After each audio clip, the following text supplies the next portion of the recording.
right? There's 40,000 hammers in the galaxy, and if you collect them all, you get a wish. Yeah, a giant dragon shows up. That's old lore. Not everybody's gonna know that. This is Rogue Trader You days. rarely have to know what you're thinking about.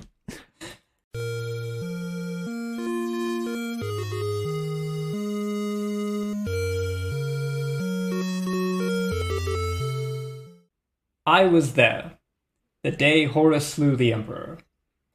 It's one of the most quoted lines in Warhammer, I think, for a reason, because it is, both in universe and out, the start of the Horus Heresy. It is modern mythology. It is god and demon, man and machine, war and peace, and also a great example of why dad should get courses on parenting. Welcome to Byte Marx. My name's Emilio, and I'm here to explain the Horus Heresy. Hi, I'm Callum. I'm here to listen to an explanation of the Horus Heresy. When you said war and peace, I was sure you were about to say war and hammer. Yeah, actually, Warhammer 40,000 is the story of each 40,000 separate hammers. Right? There's 40,000 hammers in the galaxy, and if you collect them all, you get a wish. Yeah, a giant dragon shows up. That's old lore. Not everybody's gonna know that. This is Rogue Trader days. You rarely have to know what you're thinking about. So the genesis of this podcast episode, which could become a series, let us know if you want this to become a series, is that I know a lot about Warhammer, probably more than maybe most people ever will. And Callum is a Magic player. He knows a lot about Magic, but he doesn't really know that much about Warhammer. And it's funny because I bring up Warhammer basically all the time. A lot of the most popular videos on this channel are about Warhammer. So I thought it would be fun to maybe explain, or do my best to explain to Callum, some of the most important parts of this lore series. This is also a good attempt to convince me that Warhammer isn't just grim, dark tripe. Yeah, I'm going to try and convince Callum that actually Warhammer is part of modern mythology. And we're going to start with, I think, perhaps something that is maybe not what everybody starts with, which is, of course, the Horus Heresy. A lot of people, this is a genre that exists on YouTube, but we're hoping to put the bite mark spin on it. So, what is the Horus Heresy? Well, it's really a series of about, I think, 64 novels, of which I have 50 of the 64, I think. Surely not. 64! Yeah, it's 64 That's more than novels. the Wheel of Bloody Time. Yeah. I think what helps is that it's 64 novels not written by the same person. Because I think if you had to force somebody to write 64 novels, I think they would literally go insane and die. Yeah, in the Games Workshop oubliette, we have Yeah. Jim writing the Horus Heresy novels. It was written, of course, by Black Library, which is the publishing house of Games Workshop, and it's had multiple authors in multiple decades. The crazy thing about the Horus Heresy is we are only now, actually in this year, in the year of our Lord 2024, concluding the Horus Heresy series, a series that is older than... It's 2025. Oh my god. Yeah, you're right. Just real quick, you guys, this isn't like an old video that we didn't get around to releasing. We just made a mistake. The final, I think the end and the death was published in 2024, but yeah, it is 2025. So it's a long spanning series, If you want to understand what Warhammer is, I think you do need to understand the Horus Heresy, because in some ways the Horus Heresy is also the story of Games Workshop, right? How at the beginning of the lifespan of Warhammer 40k, there really wasn't much understanding of what the heresy was, and now the heresy is one of the largest media franchises ever conceived by a games company. Remind you, this is to sell plastic toys. So, okay, wait. So, Heresy is like a franchise. Is it a... I don't know, is it a story arc? So Is the way to it, think about the its Horus own- Heresy is that the Horus Heresy is the founding mythology for the game Warhammer 40k. Because Warhammer 40k takes place in the year 40,000. The Horus Heresy takes place in the year 30,000. This story is how the Imperium came to be. It's how, essentially, the galaxy of Warhammer 40k came to be so messed up. Okay. Basically, it revolves around the Emperor of Mankind and his doomed quest to restore the human galactic empire. The basic summary of the Horus Heresy is something like this. Sometime into the far distant future, mankind will develop supreme technology. We will use this technology to spread across the galaxy, and mostly we are dominant.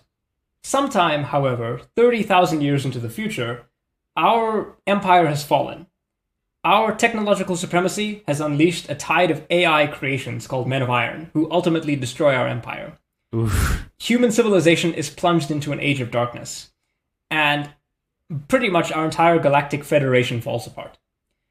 Earth, which is called Terra in this world, is even more bestruck because it was the center of this empire, and it was littered with countless weaponry, technology, and all kinds of other things. Human society becomes ravaged by techno-barbarian warlords. The planet is nuked. The oceans boil away. In fact, at the start of the Horus Heresy, there's only one ocean left on Terra. And by the end of it, there's no oceans left at all. This is not a place with a lot of hope and optimism. People live short, brutal, often horrific lives under the despots of gene tyrants and psycho warlords.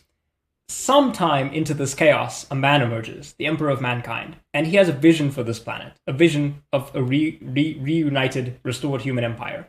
And he does it. It takes him, I think, a couple hundred years to conquer this planet, with an army of... Yes? How a couple hundred years, you say? Yeah. It takes a long time for the Emperor to actually conquer the planet, because the techno-barbarian warlords have some of the greatest weaponry ever produced by our human species. Not really my issue with that statement. Well, the Emperor over is... hundreds of years. How does he live that long? Well, the Emperor is kind of an immortal being. The Emperor is the only, to my knowledge, the only alpha-level psyker that has ever existed. He's the world's most powerful psyker, and he's kind of maybe immortal. Okay, so a psyker is someone who has, like, psychic abilities, right? Yeah, in the world of Warhammer, there is a thing called the Warp, which is a parallel dimension of emotions and psychic energy. It's also full of demons. And yeah, it's full of demons, and if you are psychically capable of accessing this realm, they will try and split your head open and emerge into the world to cause havoc and mayhem. It's kind of like being a mage in Dragon Age. It's much worse. Also Mage Dragon Age, that was fun. So basically it's kind of like how if you're a very high level mutant in X-Men, you're functionally immortal.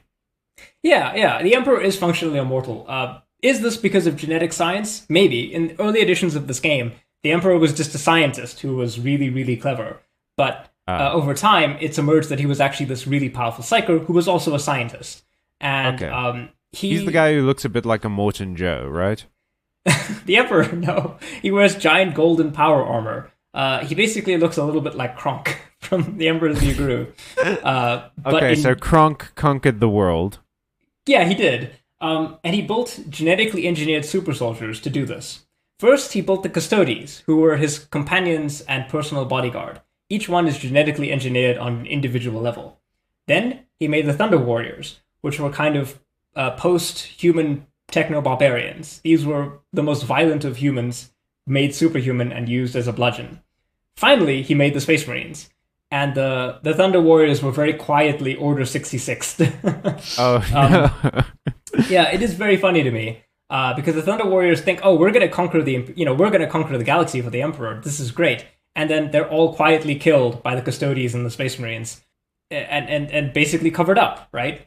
I'm starting to think this Emperor guy is maybe not a good dude. Oh boy.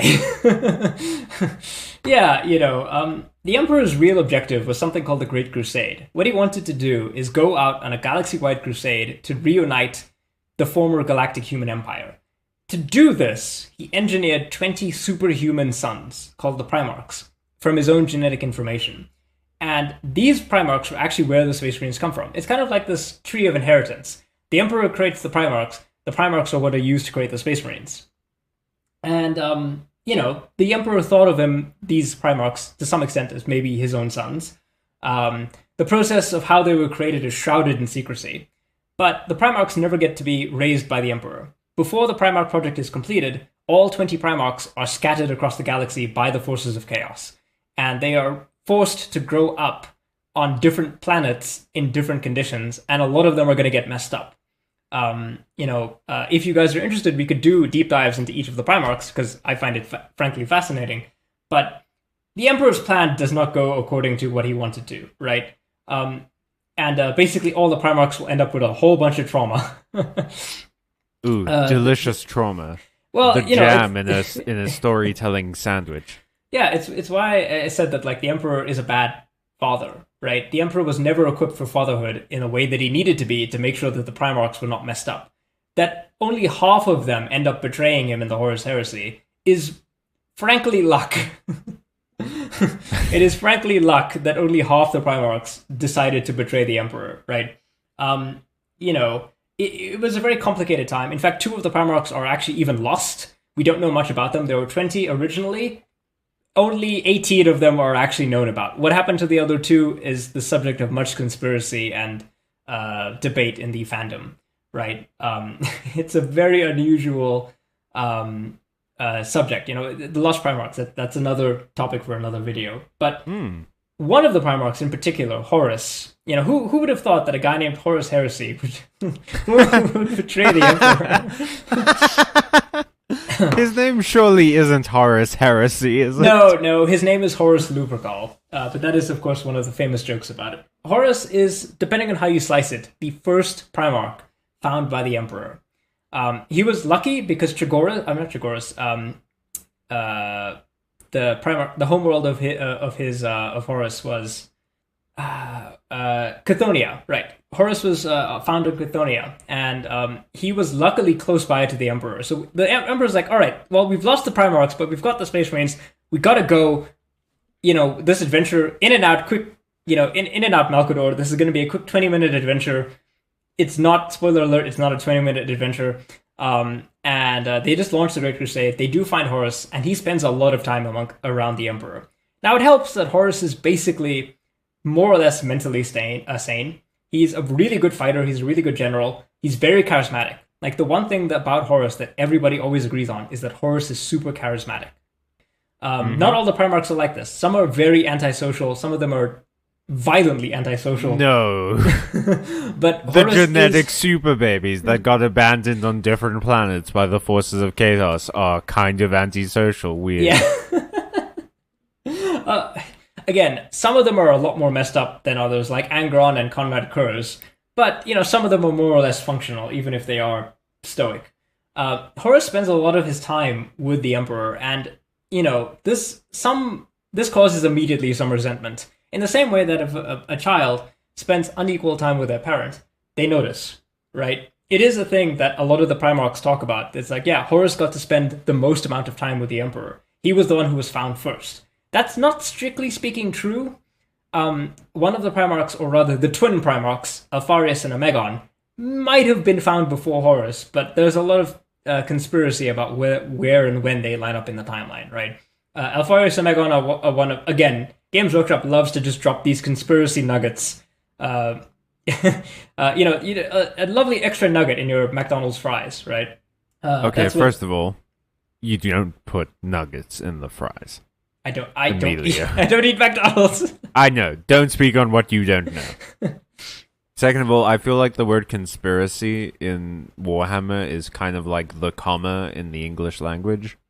Oh, absolutely. Like, it's extremely difficult to talk about anything comprehensive, because you have to remember that the Horus Heresy was not one thing. It was something that was created in the 80s, basically, over decades, by multiple different writers. It was never... I mean, nowadays there is a game, right? You can play the tabletop Horus Heresy game, and you can play Legions Imperialis, which is that same game, but at a smaller scale.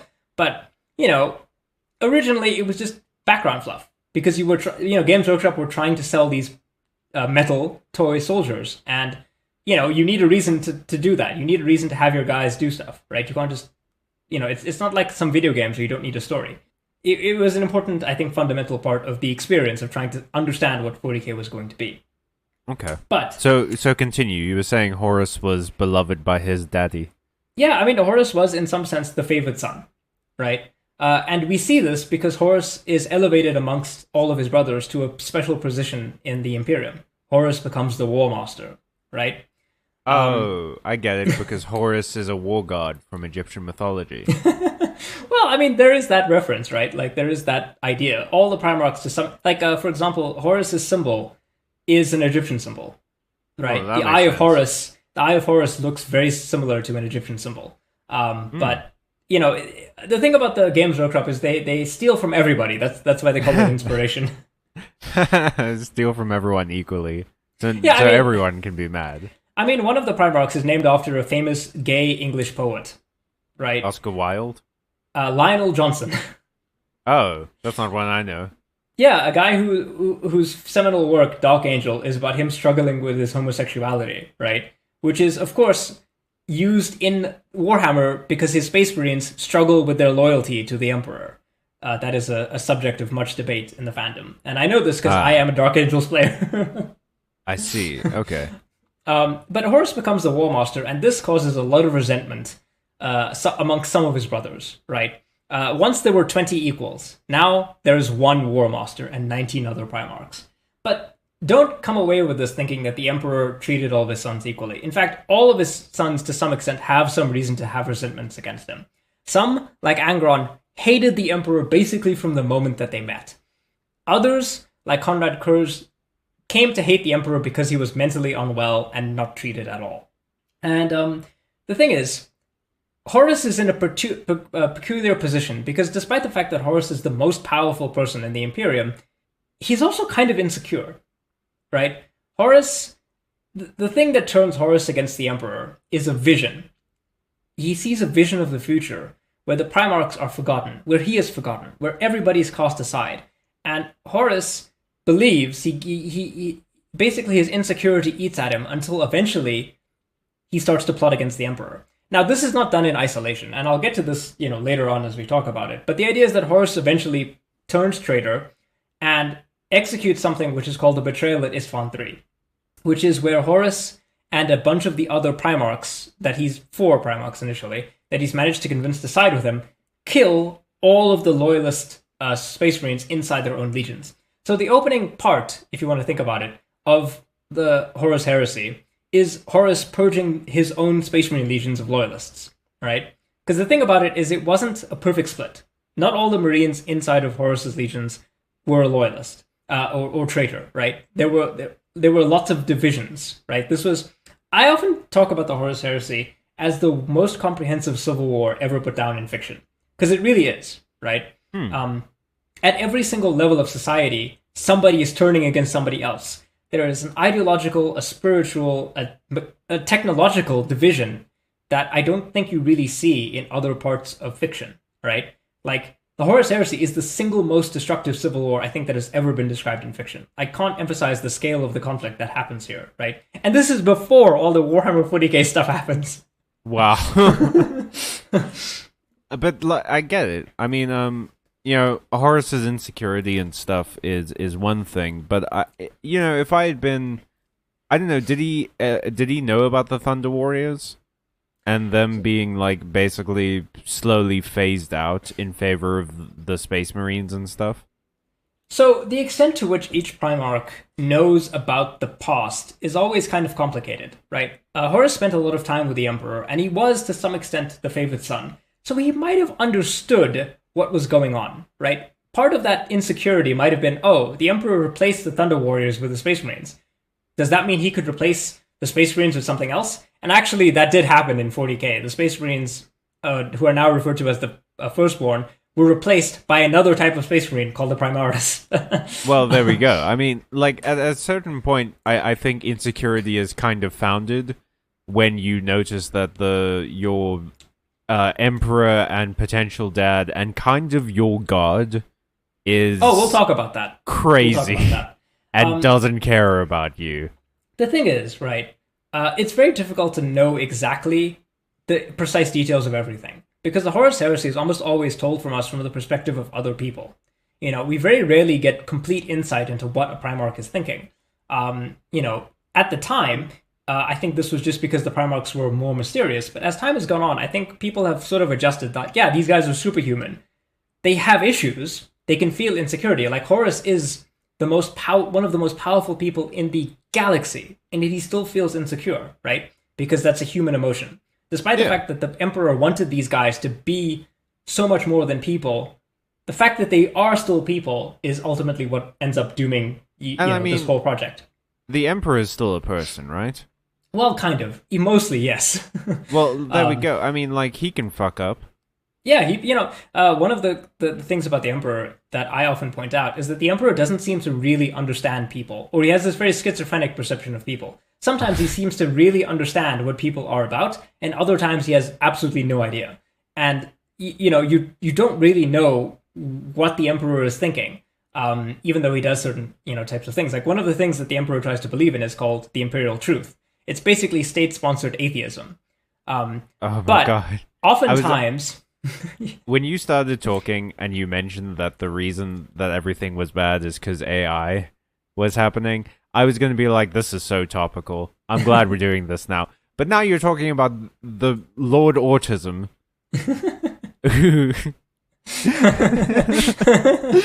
With state-sponsored atheism.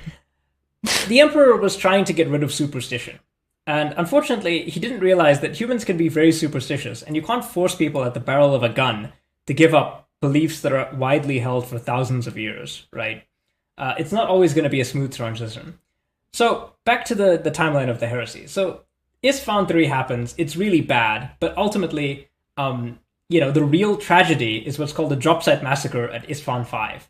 Now, a lot of the things about Warhammer, and the difficulty of this series, is that everything I talk about in Warhammer could be its own episode. Well, consider this then like a brief summary of things. If you want to hear us go into more detail, please drop a comment about what you want us to go into more detail If you about. want me to give Callum multiple hour-long voice notes... but like getting paid for it, but like shared with the public, because he does that anyway. But I could talk about this forever. I've been playing Warhammer since I was basically 12.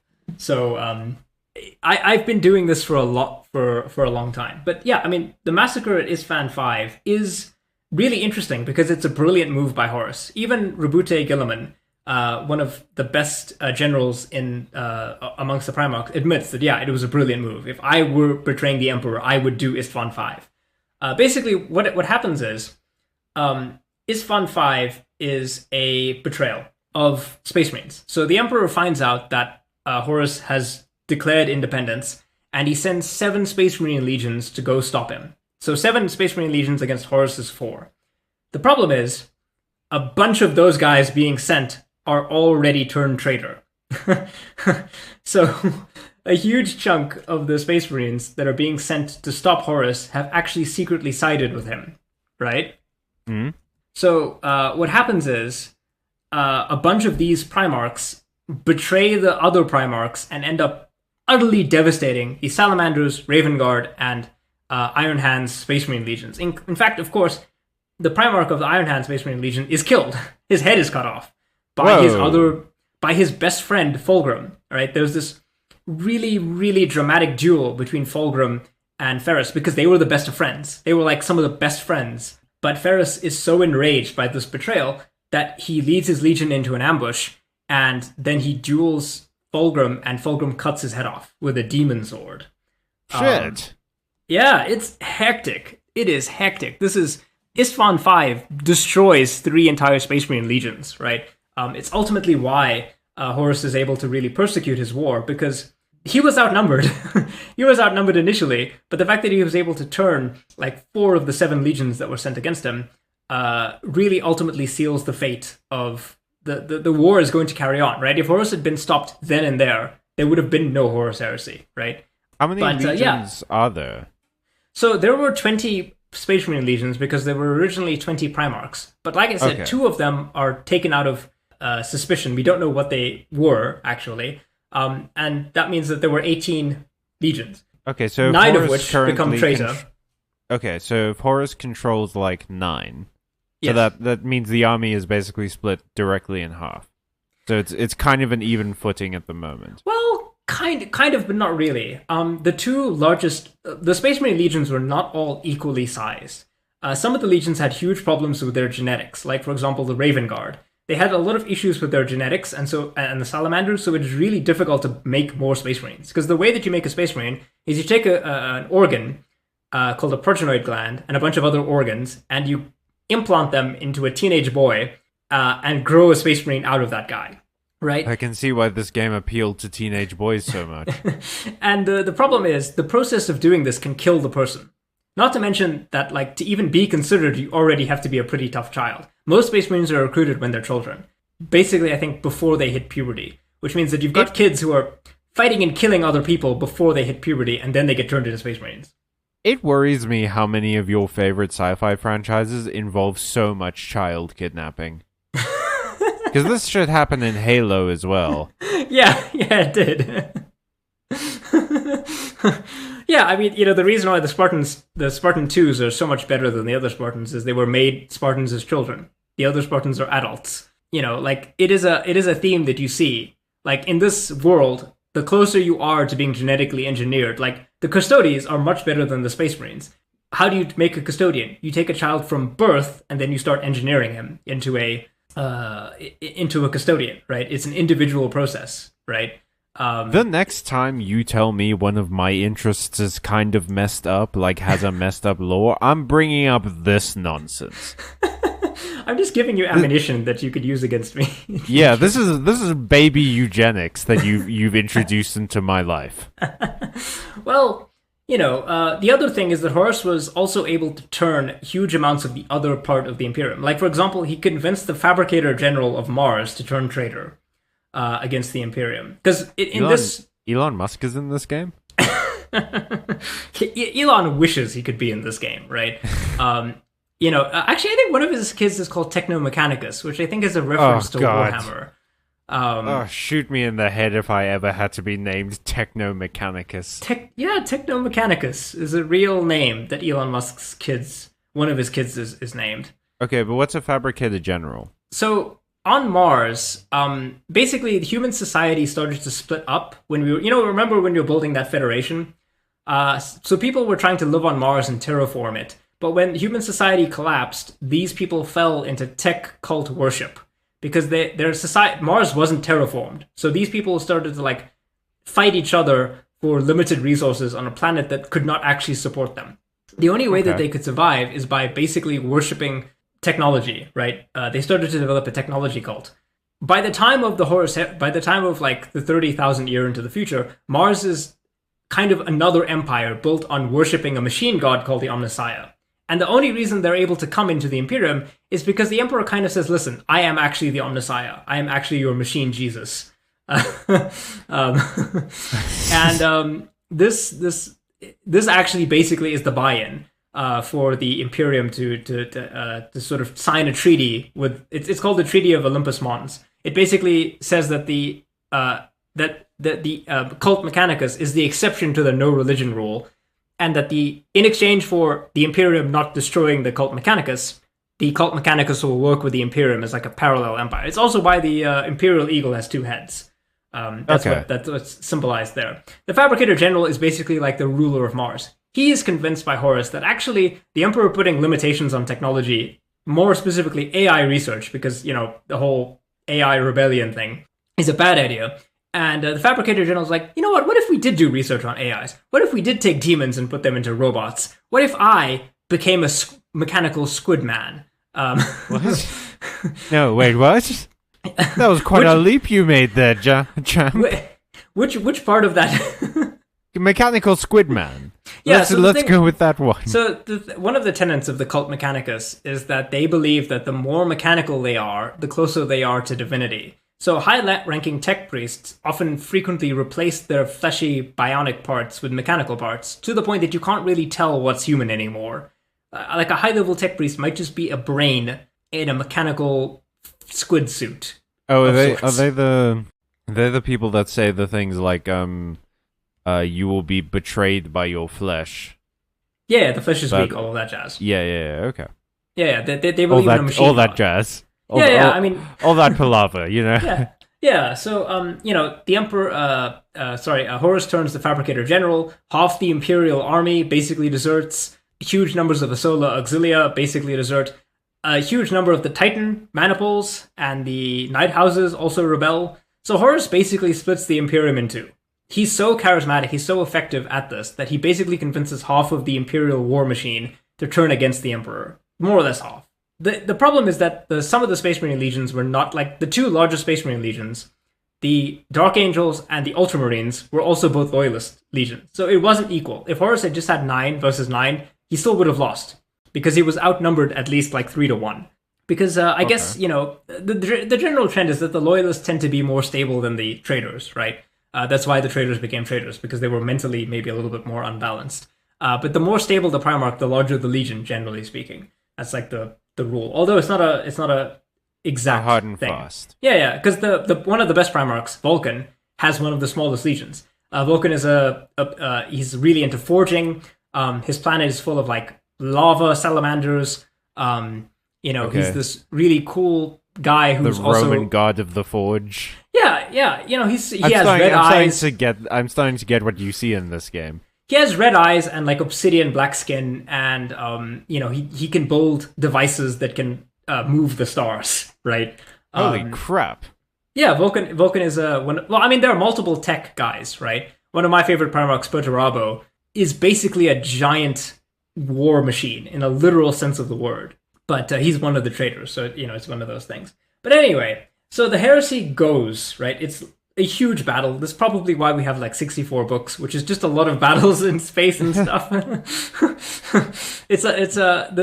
Sometimes there's a word that people in the community use, which they call it bolter porn, which is basically just a lot of battles. But this is the Horus Heresy, right? Like there's gonna be battles. Yeah, there should be. It's a really big event. And there's a lot of diverse stuff. Like, for example, one of my favorite books deals with the space battle between the Iron Hands and the Iron Warriors. And I like space battles. And it's like a really in-depth, detailed look at like, oh yeah, this is a space battle in a world where guns require like 10,000 servants to reload, Why? Because they're just too big, or? Yeah, they're massive, and also there's no AI.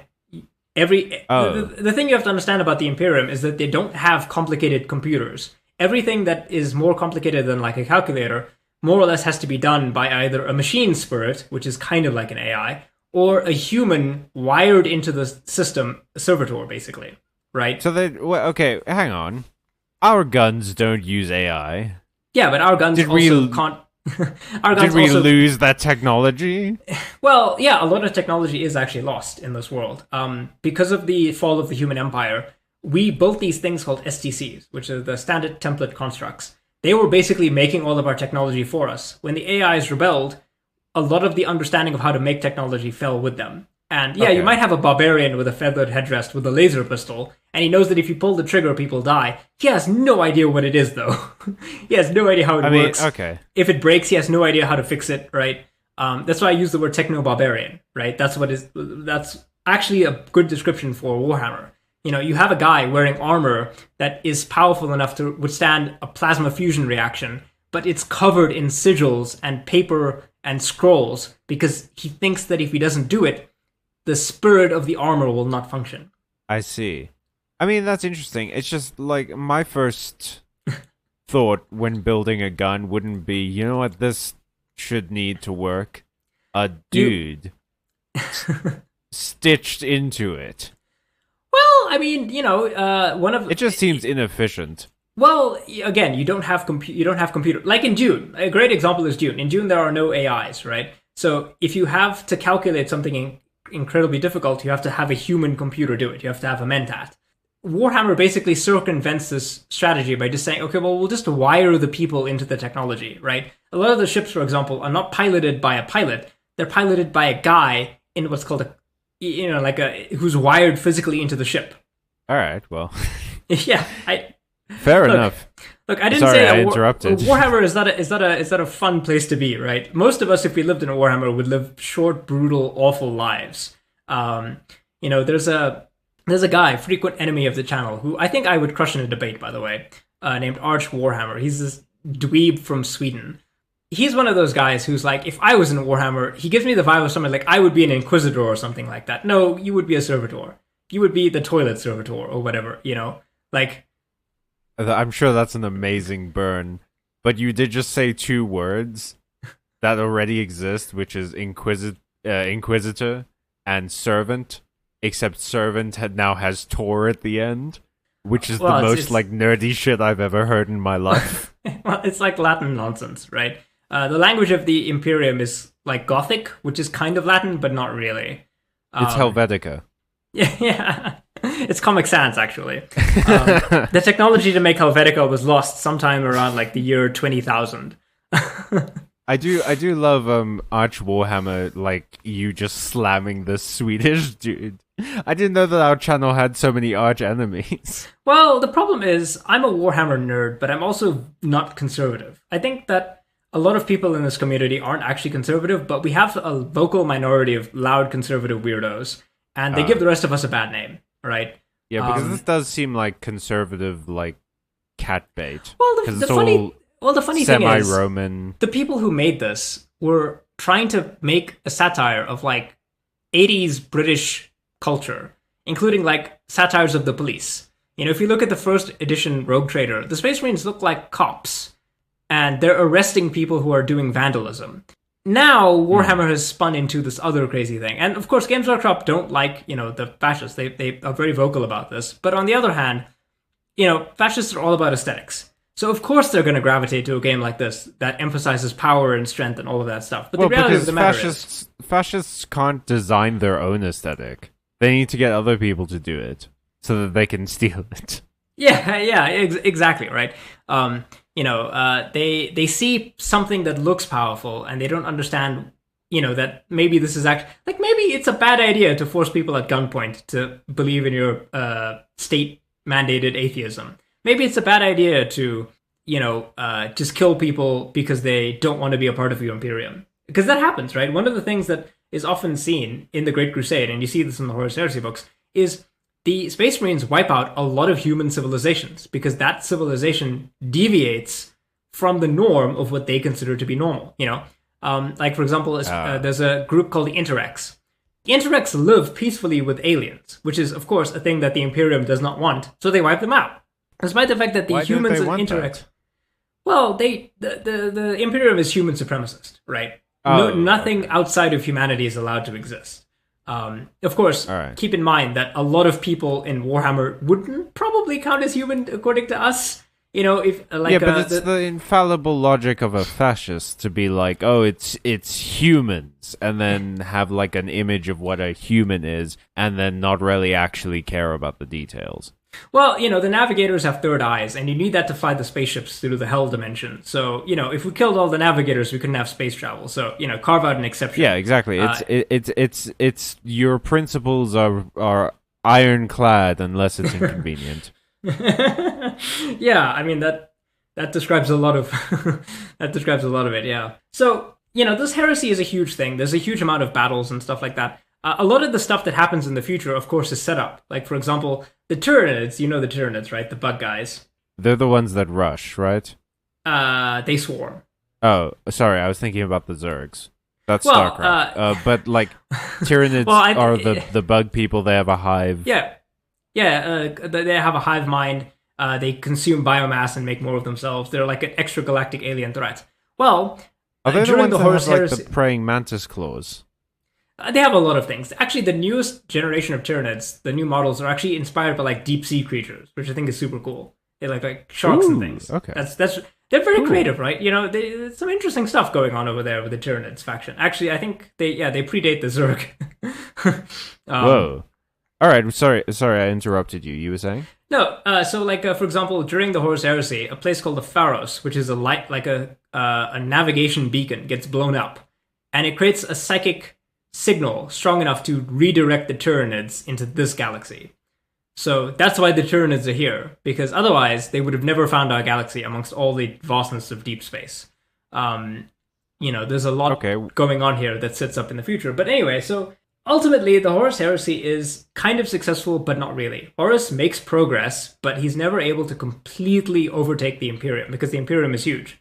And Horus basically decides the only way to really win this is to kill the Emperor, take control of Terra, and reassert myself as the new Emperor.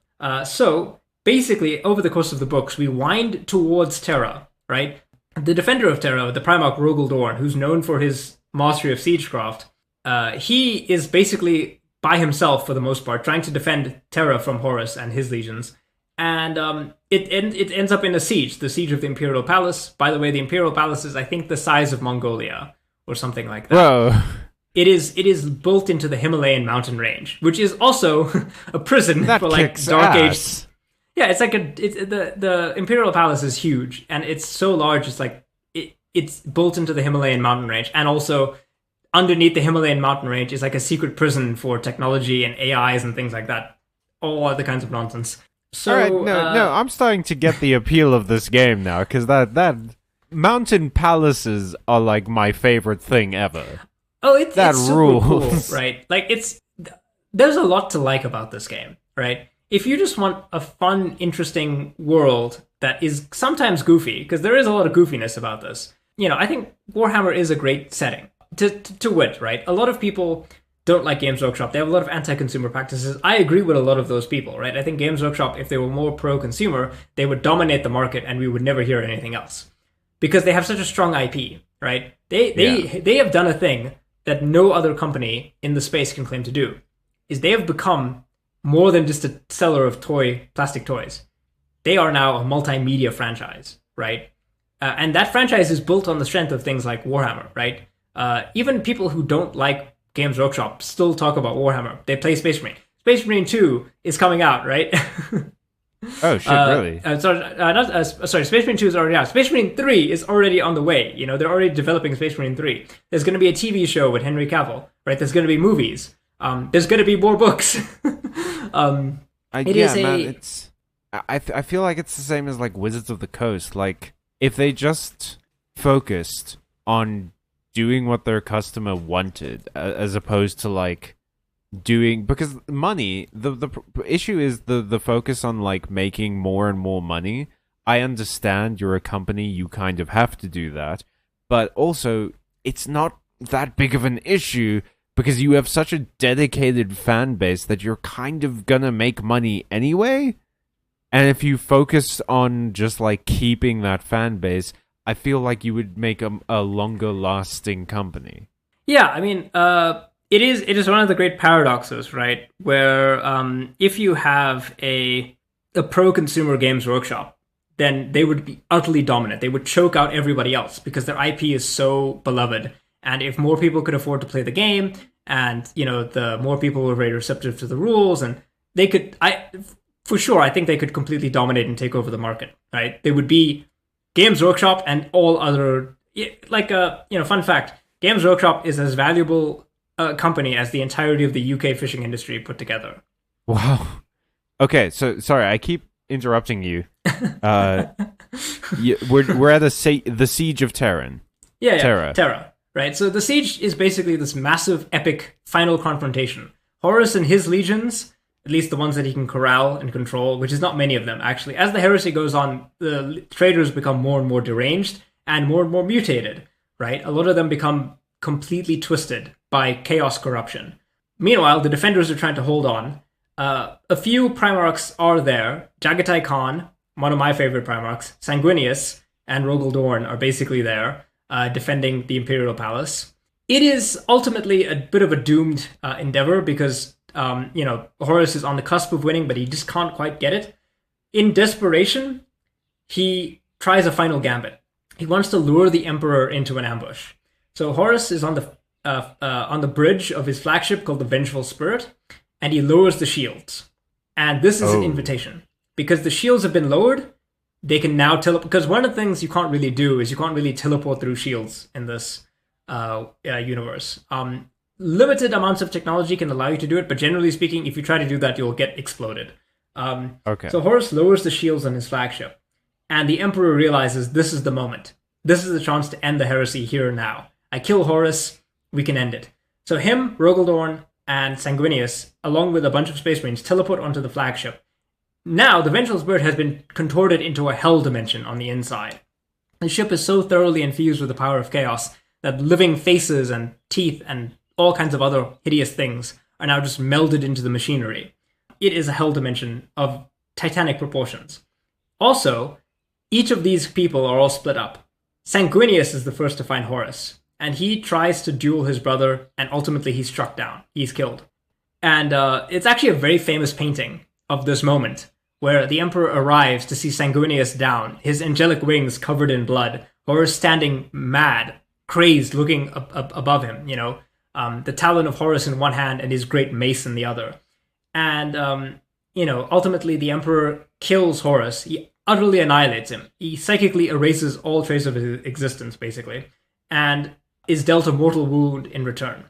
Rogel Dorn then finds this. The Emperor has been dealt a mortal wound, Sanguinius is killed, Horus is killed, and Rogel Dorn has to carry the broken body of the Emperor onto the Golden Throne, the life support device that then keeps him alive for the next 10,000 years as a psychic corpse emperor of a Carian empire, basically. And holy crap!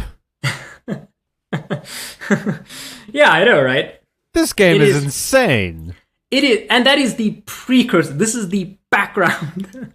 And you say this is about like lining figurines up and rolling dice. Yes. Okay, so that's why the Emperor is still around.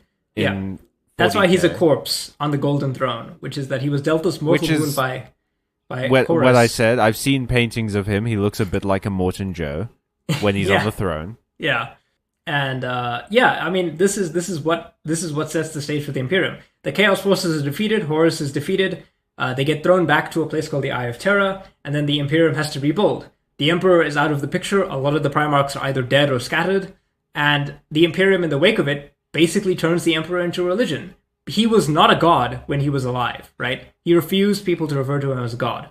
But afterwards, he's on the throne. People start calling him the God Emperor. It's everything that the ultimate irony of everything is that Horus ended up producing the world that he saw in that vision.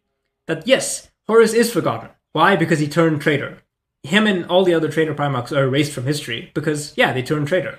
The Emperor wanted a secular, progressive, humanist realm, and he ended up with a fundamentalist, theocratic, fascist state, basically. Because everything that he had tried to build was twisted against him. And maybe the things that he was trying to build weren't that good at in the first place, right? You have to question, how stable is the Imperium if half of it can basically rebel, right? Half of it decides, actually, we don't want to be conquered by these people that just came here and killed all of our leaders. Maybe we want our freedom for ourselves, I mean, that's really cool. It's the old, issue of prophecy being something that would never have come true if you hadn't learned about it. That's a good story. I can see why you like this game.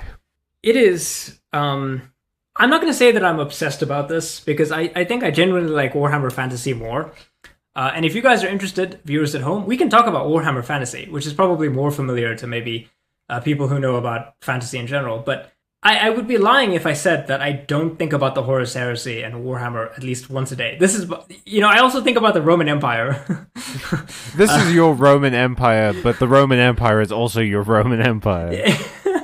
Yeah, I'm pondering a lot of empires, because really it's tragic, right? There is maybe a version of this universe where everything worked out for the Emperor, that he ended up building this peaceful, secular, progressive realm of tolerance and peace.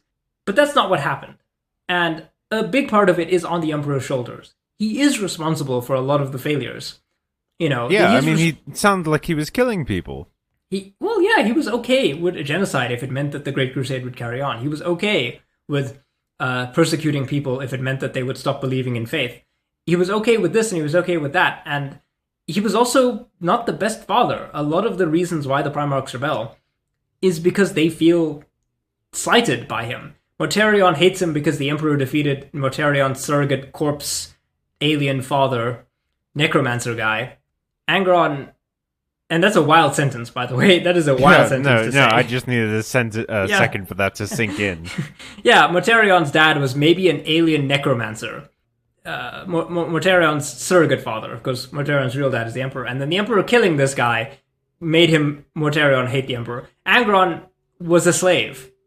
And the Emperor arrived too late to save Angron from being permanently mentally damaged by a thing called the Butcher's Nails, which are a brain implant that made it so that Angron could only feel anything if he was killing people.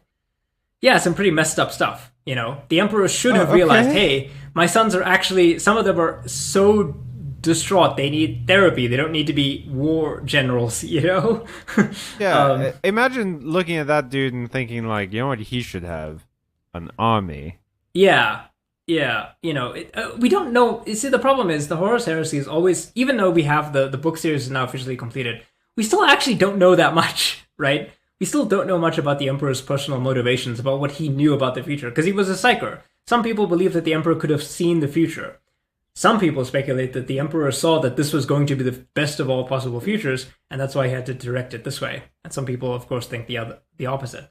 I think that what is compelling about this series is that there's so much space here.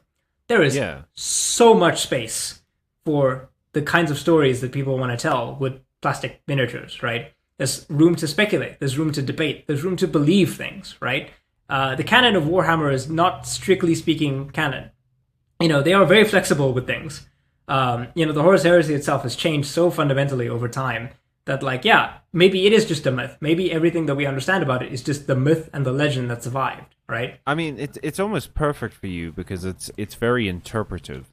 It is. It's like there's just enough solid information for you to go off of, but not enough for you to be certain. I mean, some people are, they have this belief that, canon is canon, and if you deviate from the canon, you're bad. I don't like that. I think you should be... Basically, you should accept it as, here's the guideline, now see what you can do, right? That's how it was in the early days. Here's the guideline, tell your own stories. That's what I like doing with Warhammer. I like telling my own stories using the framework of the game. Because once somebody knows about Warhammer, they know about a lot of cool stuff that makes for great gaming material, right? Fighting immortal, cyborg, Egyptian-themed robots, endless nightmares from beyond the stars, creatures that can fold space and time, the orcs. All of it is just, it's a fantastic setting. And, I think this is why ultimately Games Workshop is probably going to be a much more valuable company in the future, is that nobody else has managed to really do what they've managed to do, which is to tell a compelling story and keep telling it for decades. It is wildly creative. I will say that. It's one of the most, because it does sound from the outside, when you hear about Warhammer, it sounds very random, or it sounds like someone looked at a bunch of death metal covers, album covers, and was just like, well, let's make a game about that. But hearing about it from you, I can hear genuine thought and care has been put into this, and because it does take skill to leave enough out. That's the absolutely. thing. Is it's very easy to be like, oh, but they, it's so vague. Anyone can do it. No, it takes skill to be vague. And I'm not gonna. There's a difference between vague and annoying. Yeah, and I'm not going to say that everything is good. A lot of the lore is bad. This is what happens when you have one of this massive franchise. You've got different writers and stuff like that. There have been, bad elements, right? Sure, there have been. But in totality, nothing else really comes close. So, okay, to ask you one last question. Sure. To kind of wrap up everything. Yeah. Who do you think was on the right side? Horus or the Emperor? So this is probably going to get me a lot of flack, but I actually think the Emperor was probably correct. And the reason why I believe this is because the Warhammer universe is fundamentally a really messed up one, right? We didn't talk much about the Hell dimension, that is the warp, but inside that dimension are 4 chaos deities, gods of chaos, right? And they want nothing more than to break open the floodgates of reality and turn everything into soup. Okay, so they're the powers of chaos that you were talking about. Yeah, they're the powers of chaos. The 4 gods, Nurgle, Slanesh, Tzeentch, and Khorne. Which, of course, is, they're the god of disease, excess, magic, or change, rather, and war, right? Fighting, blood. In that environment where if you are a psyker, your head can be split open and a demon invasion can happen on your planet, I feel like, maybe some of these things are maybe more required because the world is so fundamentally hostile to life. Yeah. We didn't even talk about all the aliens, right? There's a thing called the War in Heaven, which is a 1,000,000-year conflict. Holy crap. Yeah. The precursor to all of the Horus Heresy is like millions of years before all of that. There was another galactic-wide super war called the War in Heaven, which, yeah, I mean, that was also kind of crazy. So you were saying the reason that you think the Emperor is probably the better one. I think he's making the best of a bad situation, the worst situation. I think that the Emperor is misguided. I don't think he's a good dude. I don't think he's a good father or anything like that. And I don't really trust him. But I think he was trying to make the best of a terrible situation. Because before the Emperor, it was anarchy and chaos. And afterwards, it was also anarchy and chaos. But, at least he made an attempt. At least everyone was dressed a bit better. Yeah, at least everybody now had like skulls on their hats, right? Yeah. All right, well. Whew. That's the Horus. I mean, that's the broad strokes. That is a speedboat summary of the Horus Heresy. Well, obviously, we can't get into too much of it. It's this podcast enormous. would be 10 hours. Yeah, but we have to get a servitor Callum and a servitor Emilio. I enjoyed hearing about it. This has given me a new perspective on Warhammer. I had no idea that it was so like. I knew it was dramatic, and I knew it was like very war based and everything, but I had no idea that it was so rife with emotional drama. I always thought it was dramatic in the sense of like forsooth, verily, yon squib. In some ways, like Warhammer is deeply a personal struggle. Like I see there are parts of this franchise that can make me cry. And there are parts of it that can make me laugh, and there are parts of it that make me. I feel so many different emotions, right?